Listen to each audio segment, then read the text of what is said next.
Fala, galera do VF Comunica Cast, mais um episódio aqui para vocês, dessa vez com o atual rei dos pesos médios da faixa preta, Tainan Dalpra. Antes de a gente começar essa resenha aqui, galera, já vai se inscrevendo no canal, curte e compartilha essa entrevista com a galera do Jiu-Jitsu. Tainan, muito obrigado por ter aceitado o convite de fazer uma entrevista em português. Hoje você vive nos Estados Unidos, tem toda a sua vida aí, e falar com os fãs brasileiros e uma mídia no Brasil. Muito obrigado, meu amigo.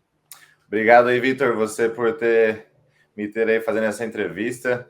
Eu, na verdade, moro nos Estados Unidos, mas sempre que eu consigo e tenho oportunidade, eu tento ter essa conversa com o público brasileiro, eu tento explicar um pouco mais a minha história. E, cara, toda vez que eu luto, eu tento sempre o máximo representar meu país, né? Então, quero desde já agradecer a plataforma que está mostrando meu trabalho e quero parabenizar você pelo trabalho que você vem fazendo aí. Assistir sua entrevista com vários atletas, assistir com meu professor Guilherme Mendes, foi bem legal. Obrigadão, Tainan. Vamos lá, cara. Muito novo na faixa preta, primeiro mundial na elite e o título mundial. O que está passando pela sua cabeça agora, depois de todo esse assédio, depois de você conquistar o maior objetivo que você tem na carreira do atleta, né? Que ele vem, como você desde pequeno já vem almejando ganhar na faixa preta. Como é que tá agora, assim? Já passou esse alívio, aquela tensão de, pô, quero ganhar, quero conquistar, enfim, chegou aí no primeiro ano? Acho que foi uma sensação muito boa, né? Na verdade, é até difícil explicar, porque é uma coisa que eu venho almejando, como você falou, há muito tempo, né? E com o decorrer das faixas coloridas, eu sempre, até em entrevistas, fui sempre bem confiante em explicar que esse era o meu maior objetivo, em ser campeão mundial na faixa preta. Eu ainda não sabia, é difícil a gente conseguir prever, né? A gente não consegue nunca prever se vai ser no primeiro ano, se vai ser no segundo, terceiro. Graças a Deus aí, ao meu trabalho que eu venho fazendo junto com o meu professor, a gente conseguiu fazer acontecer no primeiro ano.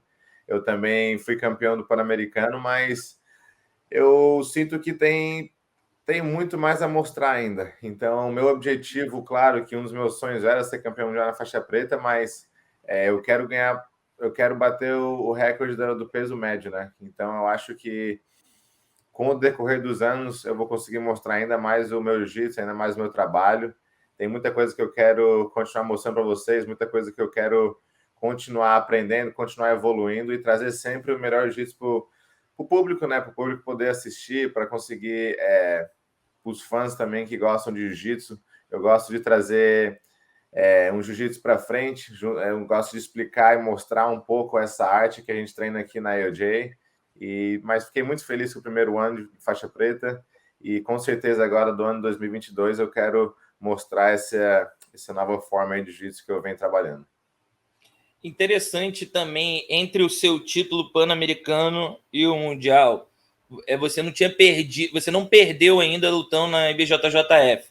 Você está invicto na federação. O que mudou mentalmente ou tecnicamente do Tainan, que ganhou o PAN ali na faixa preta contra o Iago, que é um atleta duríssimo, ganhou tudo também na faixa preta, para o Tainan, que lutou o Mundial, lutou aqui o BJJ Stars antes, depois foi para o Mundial. Qual foi a tua percepção ali do primeiro grande título da faixa preta para o maior título na faixa preta? Eu acho que, como sempre, o que o meu professor sempre fala para mim é a experiência, né? Ele sempre comentou sobre essas outras faixas, mas é até difícil explicar um pouco até você se pôr nessa posição, né? Então, eu acho que essa experiência que eu fui acumulando no primeiro ano de faixa preta, meu maior objetivo, na verdade, era estar sempre ativo em todas as competições, né? Então, o jiu-jitsu, eu acredito que é um trabalho muito legal que você pode ter na sua vida, é um lifestyle, sim, mas para eu poder trabalhar com o jiu-jitsu, para eu poder demonstrar o jiu-jitsu, eu tenho que estar competindo, né? Então, eu acho que, assim, é um dos objetivos que eu tenho até agora, é entrar em todas as competições possíveis, todas as competições que eu conseguir marcar presença, eu vou competir, porque é a minha forma de mostrar meu trabalho. Eu acho que a IBJJF, BJ Stars, todas essas federações e eventos são plataformas que eu posso mostrar meu trabalho. Então, eu tenho que estar o máximo treinado, o máximo evoluindo para sempre estar mostrando uma melhor forma de jiu-jitsu em cada campeonato que eu apareço. Então, a partir do momento que acabou o Pan-Americano, na verdade, eu acredito que a minha performance foi boa, mas poderia ter sido melhor. Foi, na verdade, até um desafio diferente, né? Porque em todas as competições eu sempre tenho meu professor Guilherme Mendes no corner, e essa competição foi a minha primeira competição grande, eu não tive ele. A terceira filha dele estava nascendo mais ou menos na mesma semana, então ele não conseguiu viajar com a gente para Orlando. Mas ele teve, sim, contato praticamente em todo o campeonato, sabe? Mas eu acho que, com certeza, a diferença entre Pan-Americano e Mundial, nesse meio termo, eu procurei olhar nas áreas que eu tinha que melhorar. O nutricionismo, com certeza, foi um que eu adicionei no meu time. Eu agora trabalho com a Natália Chantry, que ela faz bastante a minha nutrição. E antes do Pan-Americano, eu não tinha tanto tempo ainda. Então, a gente tinha recentemente começado o trabalho. E a gente já sabia que quando a gente fez a primeira ligação que o maior foco seria o Mundial, né? Então, as outras competições, com certeza, quando eu me inscrevo para a competição, me inscrevo sempre para ganhar, sempre para mostrar a melhor forma. Mas eu sabia que o meu maior foco naquele ano, como estava na reta final, seria o Mundial. Então, a experiência contou bastante. Eu acho que a minha confiança foi crescendo ao decorrer do ano, assim. No começo do ano, eu comecei somente pensando em competir. Meu objetivo era estar entre os top 3 da categoria, top 5. Então, eu sempre fui bem verdadeiro com as coisas que eu queria alcançar. Eu sabia que eu tinha acabado de chegar na faixa preta, independente do título que eu tinha ganhado na marrom, na roxa, na azul, eu tinha que esquecer, e agora eu começava a minha nova carreira na faixa preta. Então, eu comecei com o objetivo de estar entre os top 5, top 3, e assim eu fui continuando a trilhar meu caminho, né? Então, eu queria competir contra todos os pesos médios, independente se fosse vitória ou derrota. Eu queria sentir as pessoas dessa categoria do peso médio, sentir como estava o meu jiu-jitsu, a minha evolução. E quando chegou mais ou menos perto do Mundial, eu já tinha lutado com mais ou menos 80% dos adversários que estavam inscritos. Então, Sim. isso aumentou bastante a minha confiança. Acho que essa foi, com certeza, um objetivo que eu tracei no começo e que acho que valeu muito a pena quando eu cheguei no Mundial. Estava muito bem preparado mentalmente e fisicamente. Na luta com o Iago Souza, na final, tava bem parelha ali a luta, ele estava até ganhando até os poucos minutos finais e você virou a luta. E uma coisa que chama atenção é a calma que você tem, a paciência, porque na faixa preta o cara que é paciente, ele leva vantagem, né? Principalmente nos minutos finais da luta, que muita coisa acontece, que foi nesse caso assim. Como é que você treina para ficar tão paciente em momentos desconfortáveis, na visão assim de analista, jornalista, do público, né? Porque eu digo que é uma desconfortável porque tu tá perdendo no final ali, você não pode errar e você acabou fazendo uma posição boa que reverteu o placar e você acabou sendo campeão. Eu acho que isso faz parte do mental, né? Acho que no treino, o meu professor, acho que o objetivo dele em todos os treinos é me botar nessa situação o máximo possível. Então, bastante desse primeiro ano de faixa preta, o treino um treino que a gente chama de Shark Tank, né? Que é um treino onde você fica no meio e você tem pessoas ali que estão descansando, pessoas que estão com energia sempre fazendo a rotação em você. Você acaba sempre ficando no meio. Então, você acaba treinando ali 30, 40 minutos no meio, estando cansado e tendo que acontece, chega em posições ruins, posições boas, então você tem que ter essa mentalidade de faixa preta que meu professor sempre me falava desde o começo, né? Mas eu não entendia até eu ser colocado nessa posição no campeonato. E uma das coisas também que o Campeonato Pan-Americano me trouxe foi uma experiência diferente, que é você competir 2 dias de faixa preta, e sendo que no segundo dia você começa a lutar às 9 da manhã e a sua final é só às 5 da tarde.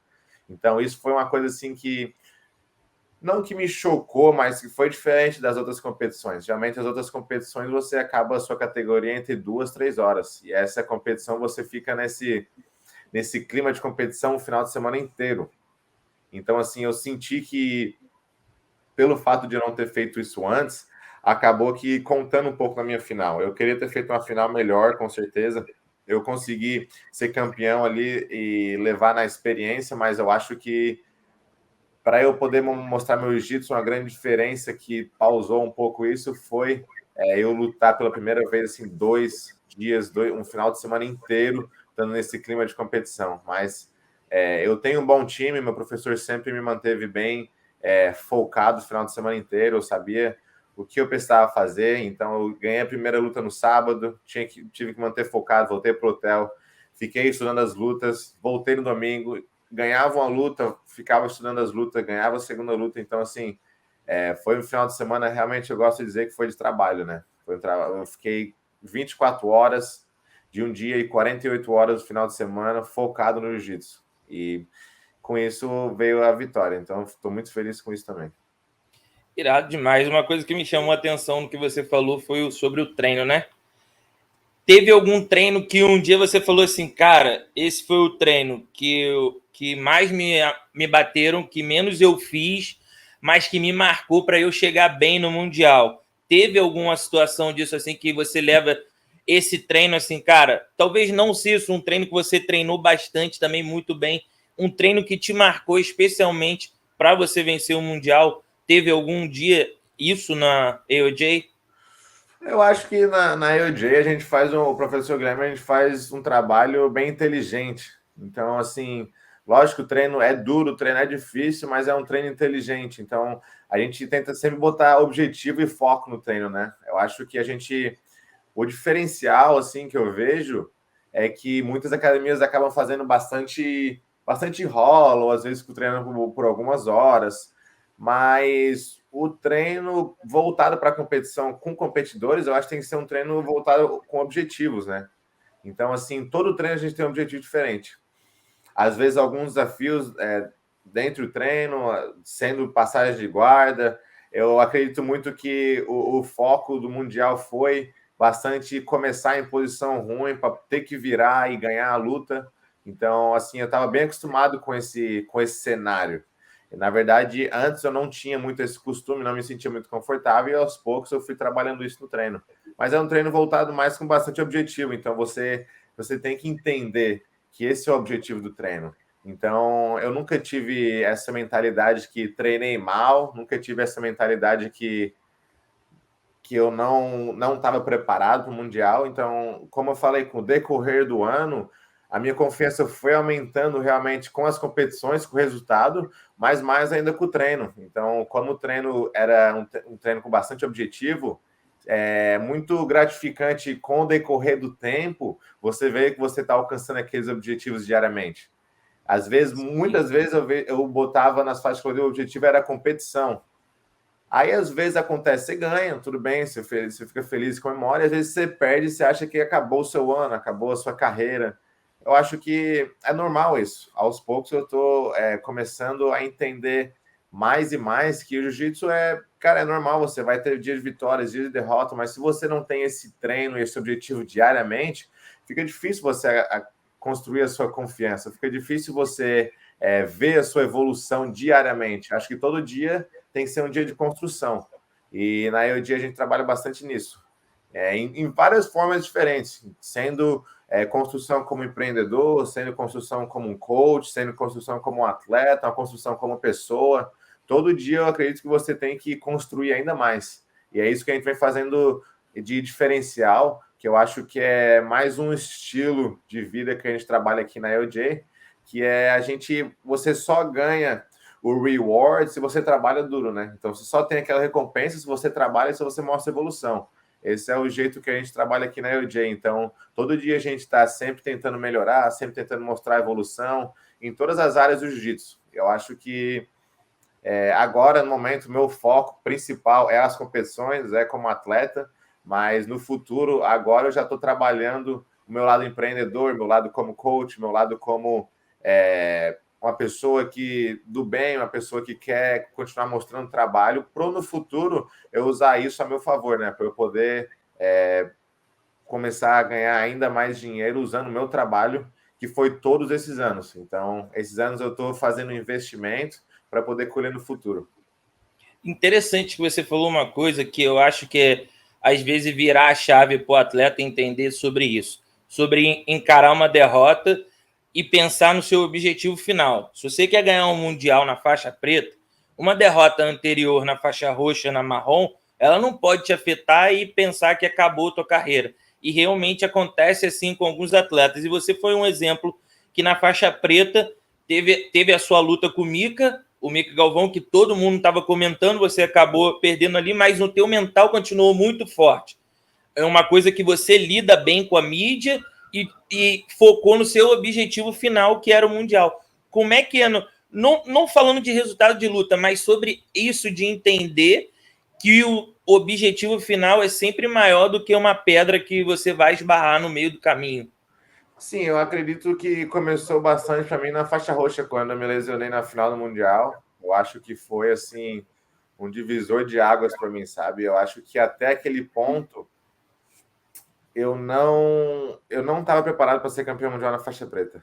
Por mais que eu mentalmente eu achava que eu estava, eu acho que como atleta eu sempre fui muito profissional com os treinos, com a minha dedicação dentro do tatame, mas eu acho que hoje em dia para você se considerar profissional e para você ser campeão profissional mundial faixa preta, todos os seus objetivos, a sua vida tem que estar alinhada para isso.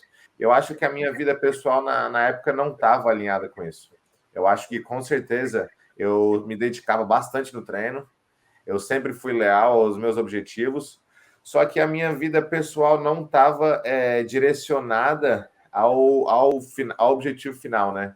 Então, eu acho que quando aconteceu a minha lesão na final do Mundial, eu consegui mudar isso. Esse meu lado pessoal da minha vida, eu com certeza eu fiquei mais profissional com isso. Eu fiquei mais profissional porque eu acabei vendo o quão vulnerável às vezes a gente fica. Porque logo depois da lesão eu não conseguia caminhar, eu passei assim momentos difíceis indo a médico, fazendo fisioterapia, fazendo recuperação por vários meses, e você vê bastante gente competindo e bastante gente construindo o seu nome, e você não conseguindo realmente fazer nada ainda.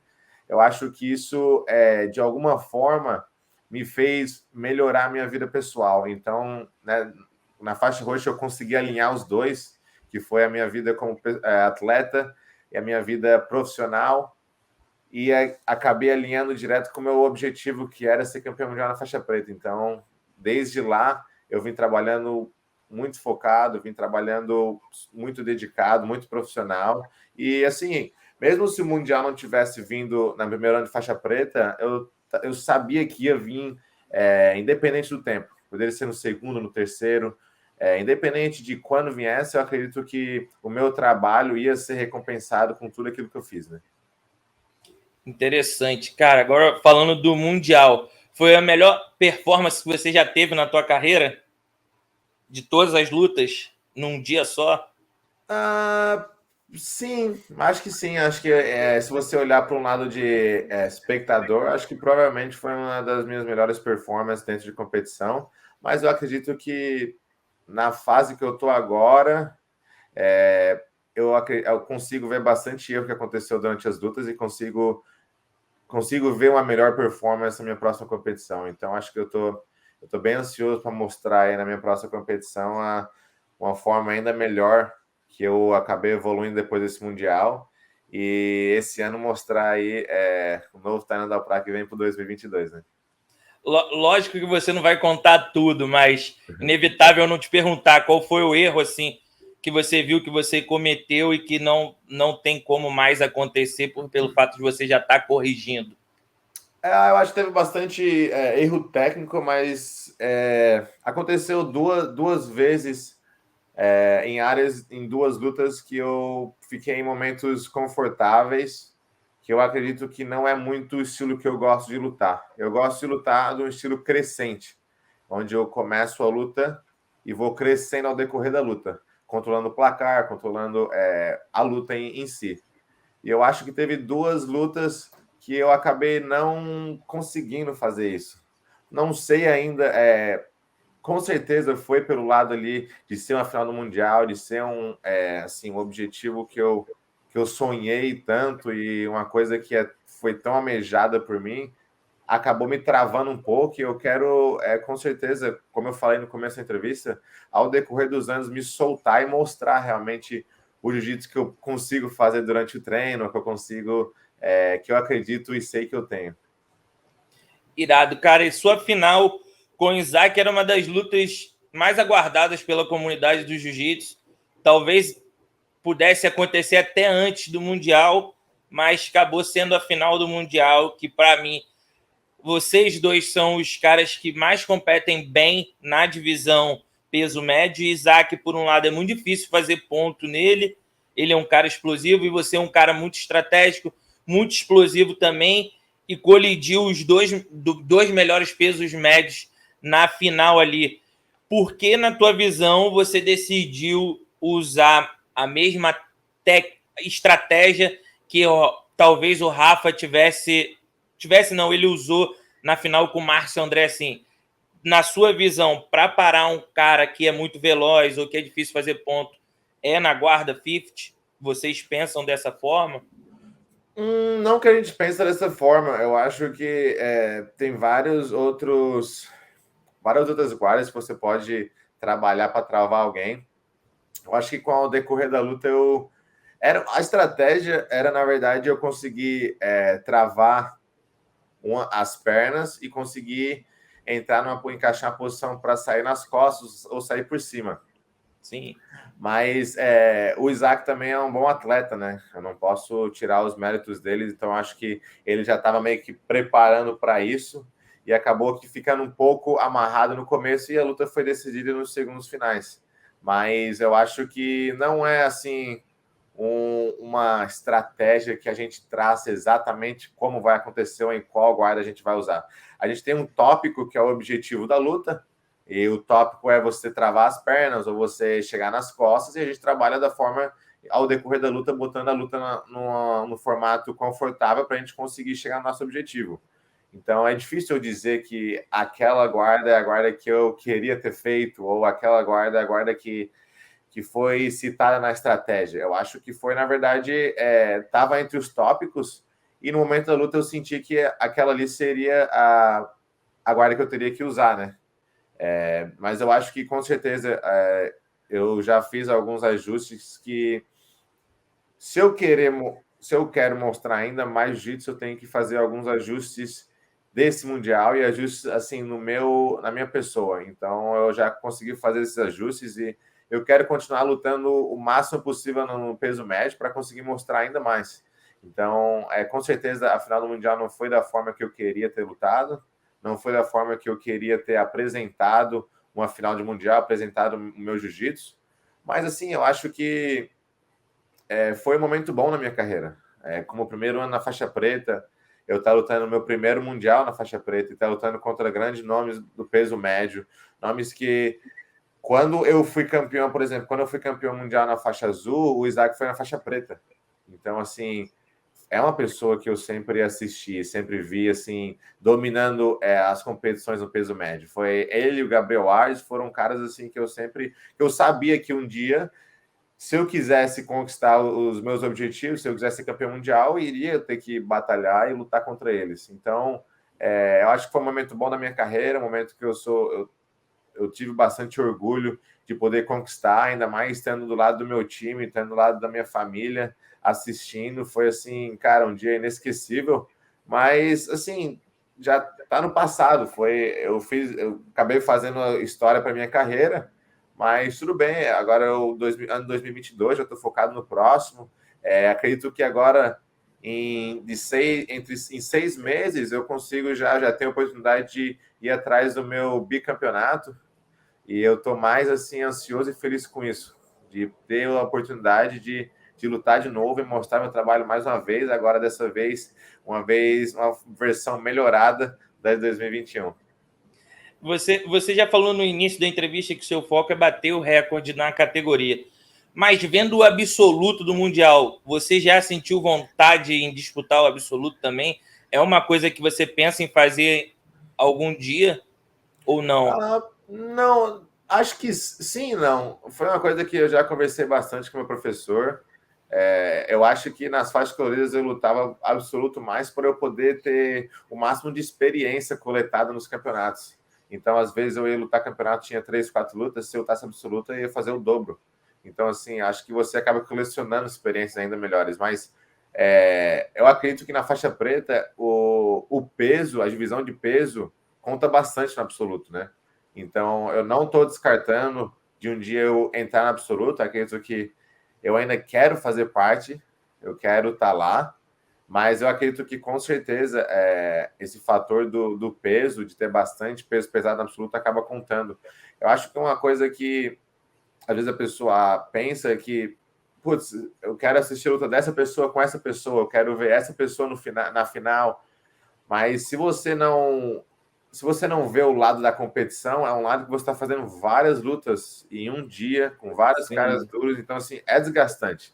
Então, quando você chega na final, que é a luta mais importante do dia, você tem que ver a batalha que você já passou e o caminho que você já traçou para chegar ali, entendeu? Então, assim, se eu acredito que eu tenho um jiu-jitsu técnico bem elevado, mas se eu tenho essa batalha de peso, treinando, lutando com alguém mais forte, isso pode acabar alterando aí a qualidade do meu jiu-jitsu ao decorrer do campeonato.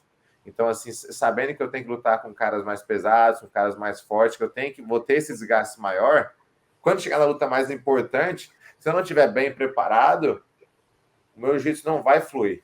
Então, acho que e se um dos objetivos meus de quebrar esse recorde da categoria, para eu conseguir chegar nele, eu preciso estar da melhor forma possível para a luta importante. Então, assim, se eu fizer todas essas batalhas um dia antes, a luta mais importante para mim ainda é a final da categoria do próximo dia. Entendeu? Então, assim, acho que o absoluto não está alinhado com os meus objetivos no momento. Se chegar um dia e eu tiver quebrado o recorde do peso médio, eu estiver bem feliz com as minhas performances que eu tenho feito e querer realmente me desafiar a entrar no absoluto, com certeza vou me preparar da melhor forma possível. E se eu me inscrever, é que eu vou estar confiante que eu posso ser um dos finalistas. Mas no momento não é meu objetivo, não está alinhado com o que eu quero construir no esporte. E como eu falei no começo, acho que a categoria peso médio para mim é o mais importante no momento. Irado, irado. Agora, falando um pouco sobre jiu-jitsu profissional, você, particularmente, na minha visão como jornalista, é um dos caras que mais se comunica melhor e mais sabe se promover. Cara, o que saber se comunicar é tão importante para monetizar com o jiu-jitsu, visto que a medalha do Mundial, se você não souber o que fazer com ela pós-campeonato, vai ficar só a lembrança do que você fez no tatame. E você é um exemplo de o que você sabe fazer com a medalha que você conquista. O quanto esse poder de comunicação que você tem agrega valor para o seu trabalho para você poder ganhar cada vez mais grana com o jiu-jitsu. Acho que da mesma maneira que eu me comunico no tatame, mostrando meu jiu-jitsu, eu preciso comunicar mostrando o meu trabalho, né? E parte desse trabalho hoje em dia, a package inteira é construída na mídia, é construída com o seu jiu-jitsu, com o seu treinamento, com a sua postura, da maneira que você se posiciona em frente às câmeras, da maneira que você se posiciona em frente às pessoas. Então, eu sou bem cuidadoso com isso, porque eu quero criar uma imagem bem limpa. A gente trabalha bastante com criança aqui na UJ. Então, eu sempre quis, como eu fui ajudado por ser da nova geração, eu sempre quis mostrar esse exemplo para a próxima geração. Eu sei que, assim, no momento, eu sou parte ainda dessa nova geração, mas acredito que eu já estou treinando e trabalhando com outros atletas que são bem novos, para eles poderem um dia estar na posição que eu estou agora. E para eu poder fazer isso, com certeza, eles olham bastante meu jiu-jitsu, mas muito mais ainda a minha pessoa. Então, assim, eu vejo muitas pessoas querendo motivar, querendo inspirar a nova geração, mas acredito que muita dessas coisas, às vezes, você faz mostrando a parte da sua pessoa e quem você é, e como profissional você leva o seu trabalho. E falando agora pelo lado de profissionalismo em frente à mídia, eu tenho que saber me comunicar com o que eu gosto de fazer. Então, assim, isso é uma coisa que você precisa trabalhar, é uma coisa que você precisa treinar bastante. É igual você treina em todas as áreas da sua vida.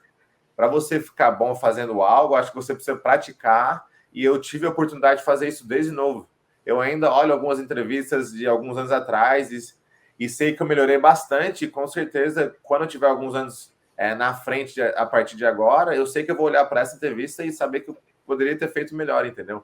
Então, acho que essa forma de eu me comunicar, eu estou cada dia mais praticando para poder mostrar meu trabalho, porque eu sei que grande parte da minha recompensa, como eu falei antes, vai vir disso, entendeu? Vai vir da forma que eu me trato, vai vir da forma que eu me posiciono em frente às câmeras, que eu me posiciono para outras pessoas que ainda não me conhecem, poder conhecer um pouco mais do meu trabalho. Então, às vezes, eu consigo mostrar, eu tenho essas oportunidades igual eu estou tendo com você hoje, e eu abraço a oportunidade para eu poder mostrar um pouco mais de quem eu sou para o público brasileiro. Às vezes, muitas pessoas não me conhecem, eu consigo mostrar bastante aqui nos Estados Unidos, fazendo entrevista em inglês, tendo a oportunidade de algumas vezes me comunicar com outras pessoas, mas eu quero cada vez mais fazer em português, fazer entre os dois lados, entre os dois países. O jiu-jitsu é um esporte internacional, então eu tenho que saber impactar diferentes gerações e países diferentes, mostrando o meu trabalho e compartilhando tudo que eu faço. Então, assim, a mídia, o Instagram, Facebook, YouTube, é uma plataforma. Se eu não souber usar essa plataforma a meu favor, eu não estou tirando vantagem realmente 100% do que eu posso fazer.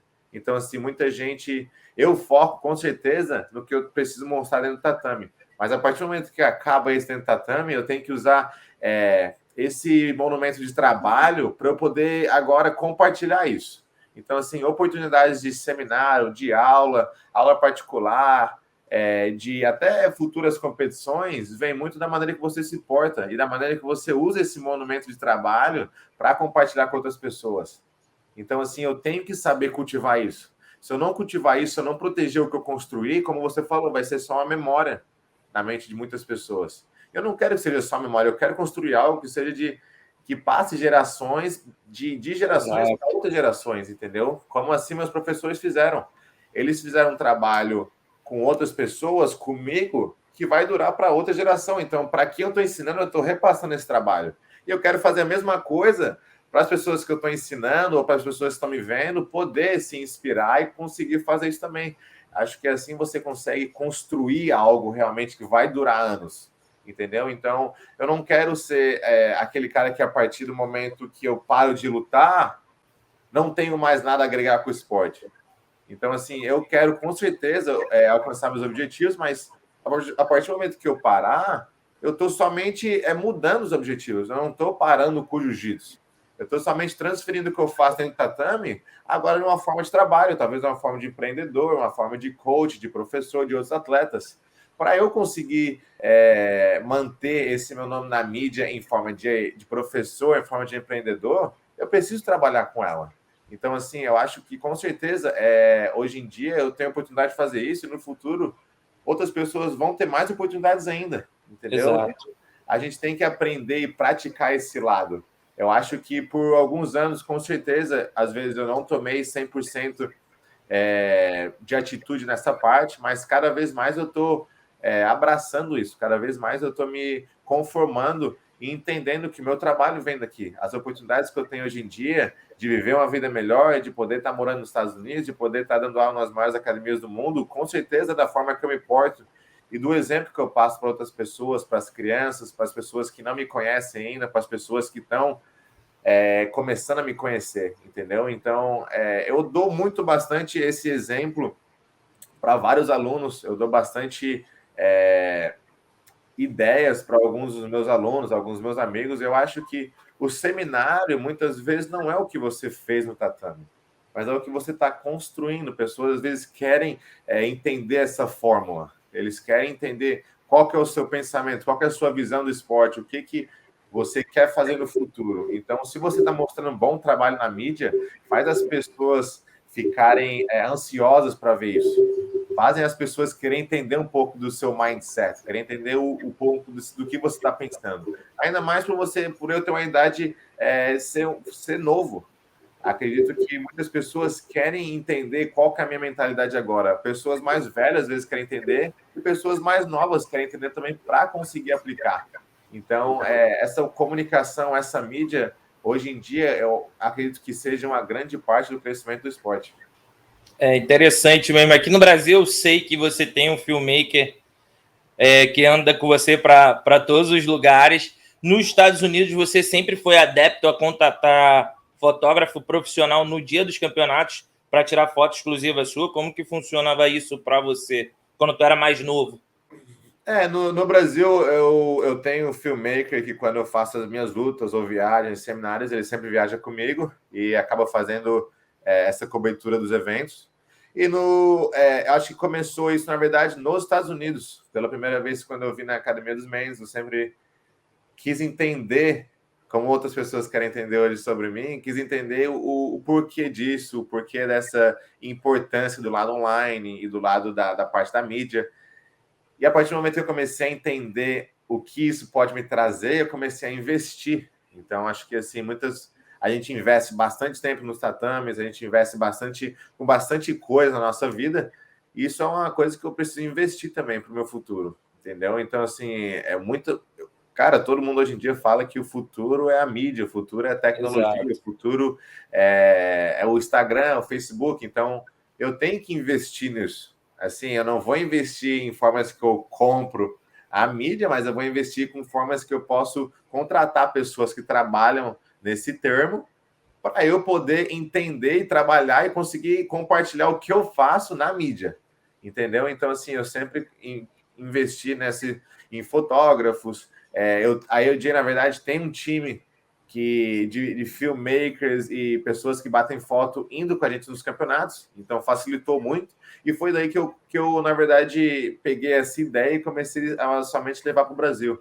Então, meus seminários e eventos e lutas no Brasil são sempre com um time de filmmaker. Eu levo o meu pai também, que faz bastante parte nisso. Ele tem bastante ideias na mídia, então eu acho que eu uso bastante essa mente dele para poder me ajudar. E nos Estados Unidos a gente tem o time da EOJ que consegue fazer isso para a gente. Mas eu não acho que você precisa estar na EOJ para fazer isso, ou você precisa estar comigo para fazer isso. Acho que você consegue fazer isso de qualquer parte do mundo que você tiver, entendeu? Então, pode no futuro virar uma forma de isso ser o seu trabalho também. Eu vejo pessoas que entram na EOJ querendo ser atleta de jiu-jitsu, mas acabam descobrindo outras áreas que eles são bons, ainda trabalhando com jiu-jitsu e fazendo, criando e construindo a vida deles naquilo. Então, tem bastante exemplo. A gente tem um menino na EOJ, o nome dele é Mason, que ele entrou na EOJ com o objetivo de ser competidor e ganhar campeonato. E ele conseguiu construir um trabalho forte dentro da EOJ, que hoje em dia ele é um dos fatores importantes dentro da academia. Mesmo não lutando no campeonato, mesmo não treinando igual os competidores treinam, ele usou o jiu-jitsu, a oportunidade que ele teve para construir uma opção de trabalho para ele, uma oportunidade que ele construiu. E hoje daí ele criou essa oportunidade tirando foto, fazendo vídeo, aprendendo. Ele foi aprendendo com ele mesmo, somente investindo no trabalho, querendo aprender de outras pessoas. E hoje em dia ele já mudou para uma parte mais empreendedora da academia, onde ele acaba vendendo produtos, criando produtos da academia, tem ideias para a academia. Então, eu sempre falo isso nas minhas entrevistas, que o jiu-jitsu competição, para mim, o jiu-jitsu competidor é 10% de mim, eu acho. Eu acho que é 10% do meu trabalho. Eu tenho que usar isso para criar oportunidades de eu poder crescer e ter uma vida no futuro, entendeu? Então, acho que ele é um exemplo que usou o jiu-jitsu competição, mudou para um lado de filmmaker, do lado da mídia, mudou para um lado empreendedor e só foi crescendo. E eu sei que ele provavelmente no futuro vai ser, cara, um dos maiores exemplos a serem seguidos de pessoas que começaram com o jiu-jitsu e souberam usar isso de uma forma inteligente para construir uma vida. Hoje em dia, provavelmente ele vive uma vida melhor do que ele tinha antes e consegue ainda viver do jiu-jitsu. Muitas pessoas acham que viver do jiu-jitsu é só lutar campeonato, é só treinar. Verdade. Eu acho que, cara, todo mundo pode ver do jiu-jitsu de uma maneira diferente, às vezes, entendeu? Então, o jiu-jitsu é uma plataforma. Agora, você tem que usar essa plataforma e escolher o que você gosta de fazer. Igual você que está indo mais pelo lado da mídia, você está trabalhando com o jiu-jitsu. Não quer dizer que você esteja fora do jiu-jitsu. Não quer dizer que você esteja trabalhando com outra área. Você está usando a plataforma do jiu-jitsu para pegar a vantagem, usar e aplicar isso no seu trabalho, que você já faz melhor, que é a mídia. Quem sabe um dia você tenha a oportunidade de ser empreendedor de uma academia de jiu-jitsu, de ser empreendedor de uma rede de marketing que você pode usar para o jiu-jitsu. Então, eu sei que você deve ter seus objetivos e planos e desde já você está trabalhando com jiu-jitsu. Então, assim, é uma coisa que pessoas podem olhar de uma maneira diferente. Eu tento explicar bastante isso para os meus amigos e alunos. Era sempre difícil pensar que eu conseguiria viver só de jiu-jitsu sem ser competidor, né? Mas eu sempre tive isso em mente, que eu ia conseguir viver de jiu-jitsu não competindo. Uma coisa que o jiu-jitsu precisava muito, começou lá atrás, com o Gracie Mag, outras mídias e tal, e hoje precisa ainda muito mais com as novas mídias. A galera, Jiu-Jitsu em Frames, tem várias pessoas fazendo em prol do jiu-jitsu. O Gui e o Rafa também trouxeram essa atenção de fazer mídia para o jiu-jitsu, então foi muito legal também ter eles. Agora, falando um pouco do seu pai, cara, ele é um cara muito resenha, cara. Eu tava com ele lá no BJJ Star, o evento que premiou os atletas melhores do ano. Ele sempre muito alegre, com energia muito boa, sempre para cima. Como é que é a tua relação, assim, pai e torcedor? Ele é um cara que também, às vezes, te dá bronca, assim, pô, você errou isso, hein? Não tem que errar isso. Ele cobra de outra maneira, assim. Como é que é a tua relação com teu pai voltada pro jiu-jitsu?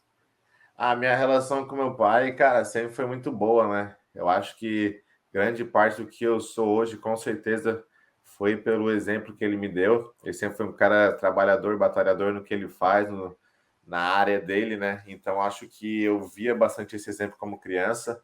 Eu sempre fui uma criança, considero inteligente, eu soube ver exemplos sem ter as pessoas me explicando, somente conseguindo ver outras pessoas fazerem e entender o exemplo que está sendo passado. Então, com certeza, pelo fato de ele ser um cara trabalhador, ele, minha mãe, a gente vem de uma família a família que batalha pelo que tem. Eu sempre vi bastante isso. Então, acho que essa work ethic que eu tenho hoje, com certeza, vem da minha criação. E ao decorrer do tempo, eu acho que eu ainda admiro mais meu pai com isso. Ele foi, na verdade, entendendo áreas que ele poderia contratar pessoas ainda melhores que eles para me ajudar. Então, assim, eu acho que o jiu-jitsu, ele sempre treinou por mais tempo que eu, ele sempre soube mais que eu, mas ele entendia que para eu ser algo melhor que ele tinha que contratar alguém, ou ele tinha que me botar na melhor academia para eu acabar sendo isso. Então, essa relação no jiu-jitsu que você perguntou, eu tenho mais com o Guilherme, porque meu pai passou isso, entendeu? Então, assim, ele praticamente me entregou nas mãos do Guilherme para o Guilherme poder me treinar nesse jiu-jitsu técnico. E o Guilherme poder me treinar nesse jiu-jitsu, esse lado empreendedor, esse lado de professor, porque ele realmente, meu pai, ele identificou que nessa área o Guilherme já era especialista. Então ele conseguiu, ele teve essa humildade de fazer isso. E na parte da vida pessoal, ele até hoje ele me ajuda e me corrige porque ele tem bastante experiência com isso, entendeu? Ele lida com outros empresários, ele lida com pessoas importantes, ele lida com pessoas normais, ele lida com um público bem diferente todo dia. Então, ele com certeza tem mais experiência que eu. Então, sempre que eu tenho a oportunidade de ter essa autocorreção, com certeza eu peço a ajuda dele, eu peço a opinião dele. Acho que a gente nunca assim se desentendeu quando foi sobre jiu-jitsu e competição. Ele sempre ficou bem claro que esse lado seria tratado entre eu e o Guilherme, e o lado pessoal da minha vida pessoal e minha vida familiar, com certeza ele teria a palavra maior, porque ele ainda é meu pai. Eu tenho 21 anos, ele é o meu maior exemplo como pessoa, como uma pessoa de família, ele sempre me ensinou bastante isso. Agora eu tenho a minha irmã, está ficando uma temporada comigo aqui nos Estados Unidos, foi uma ideia dele, que já falou há anos sobre isso e hoje a gente está conseguindo concretizar. E a minha mãe sempre fala que tudo que está acontecendo na minha carreira, meu pai falava que acontecia há muitos anos atrás. Mas, assim, eu venho de uma cidade onde eu não tinha o material humano para conseguir conquistar isso. Então, assim, às vezes, algumas pessoas criticam que eu saí do Brasil, que eu moro nos Estados Unidos, mas, assim, onde eu estava, eu não tinha esse equipamento, esse material humano que eu precisava para chegar nos objetivos grandes.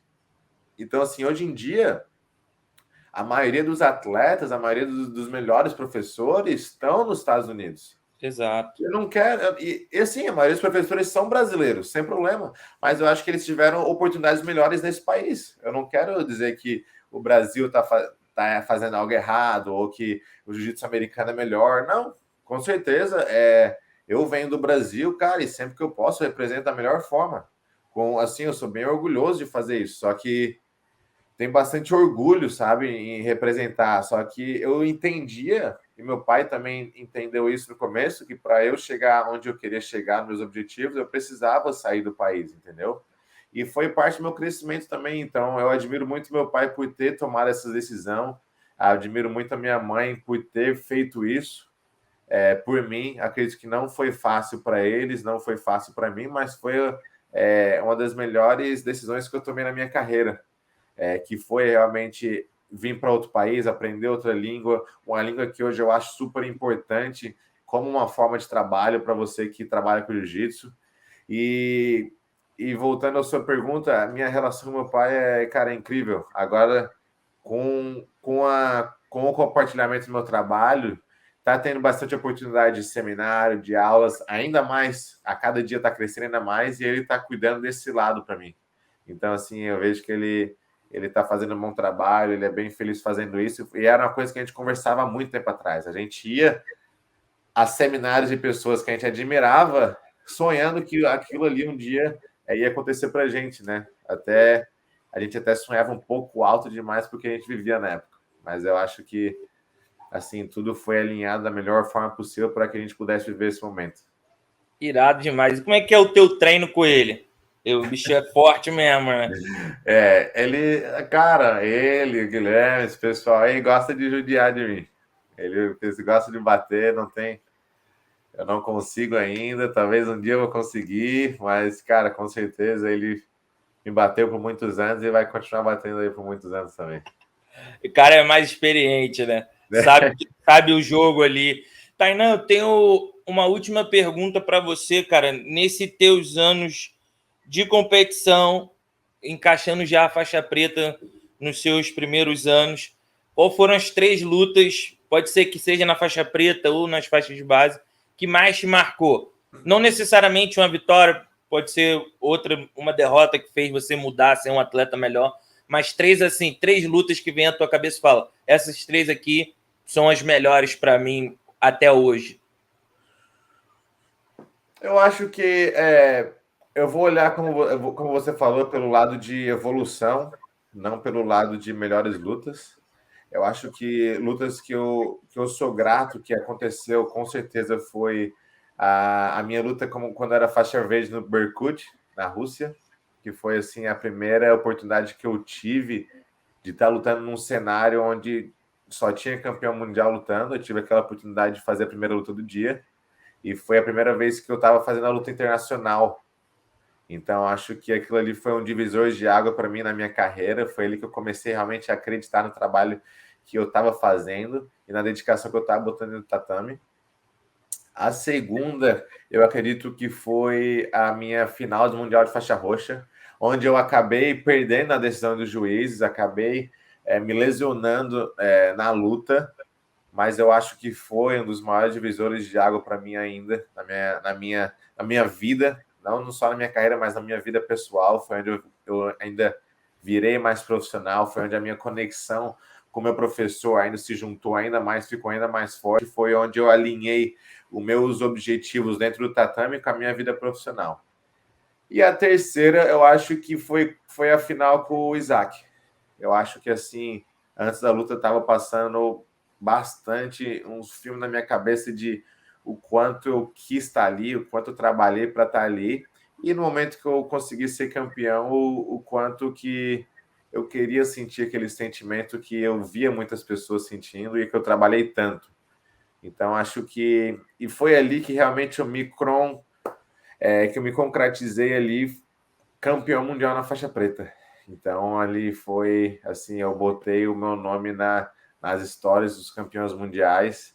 Eu me lembro que no outro dia eu estava conversando com meu professor e a gente estava vendo na internet os históricos de campeões mundiais e meu nome estava lá. Então, assim, ali eu acho que com certeza foi o momento que eu sonhei tanto, que acabei conquistando. E eu acho que a próxima, acho que vai ser quando eu quebrar o recorde na faixa preta. Eu sei que vai ser difícil, não vai ser fácil, eu trabalho duro para isso, mas sei que eu tenho capacidade de fazer. Então, com certeza, nos próximos anos eu vou estar trabalhando para isso e almejando esse objetivo que eu já venho almejando desde as faixas coloridas. Agora, na verdade, está ainda mais real. Deu para dormir depois do título mundial? Como é que é assim, a sensação de você ser mundial, ir para casa com a medalha, comer alguma coisa, ficar olhando para a medalha? Cara, não. Não deu para dormir. Eu nem, na verdade, eu nem fiquei eu nem fiquei muito assim com a medalha ou com essas coisas, não foi mais com os meus amigos, sabe? Eu fiquei com os meus amigos, a gente foi jantar junto logo depois, a gente ficou assim relembrando os momentos e conversando sobre todas essas histórias que a gente passou. E à noite eu fiquei com meu pai, daí à noite, assim, cara, conversando e relembrando de tudo todo o caminho que a gente já trilhou até aqui, que na verdade a gente não estava meio que acreditando ainda que tinha acontecido aquilo ali. E logo, assim, umas 6 horas, umas 5 horas da manhã, é o horário que eu acordo para ir treinar e é o horário que eu já dou aula. Então, assim, eu já logo. A gente só emendou mesmo. Outro dia eu já estava na IOJ dando aula, treinando normal. E no dia seguinte, depois disso, eu viajei para o Brasil para um tour de seminário. Então, assim, foi tudo meio corrido, sabe? A gente não conseguiu muito parar para pensar no campeonato e na medalha. Assim, foi embalado e já começou um outro ano e já ficou para trás. Agora é o próximo, em busca do bicampeonato, e tem bastante objetivo dentro do tatame e fora do tatame, e assim vai. Irado. Tainan, muito obrigado pelo teu tempo, cara. Fiquei amarradão de fazer a entrevista com você aí. O Guilherme falou de você, do Jonathan, falou do Cole. Eu até mandei uma mensagem para ele, mas o direct dele lá no cai naquela caixinha, né? Então ele também é um atleta que eu quero trazer aqui. Pô, tô felizão por você ter aceitado esse convite. Muito obrigado mesmo. Obrigado, Vitor. Como eu falei no começo, eu já parabenizei você pelo seu trabalho e, como eu expliquei, desde o momento que a gente conversou pela primeira vez, eu vejo isso como uma oportunidade, uma plataforma para eu poder compartilhar um pouco mais da minha vivência, um pouco do meu trabalho, e com certeza, graças a você aí, eu consegui ter essa oportunidade hoje e eu consegui mostrar um pouco mais. Espero que você tenha gostado aí da minha pessoa, um pouco do meu caráter, de quem eu sou. E com certeza no futuro sei que a gente vai fazer ainda mais disso. Vamos sim. Brigadão, até a próxima. Os.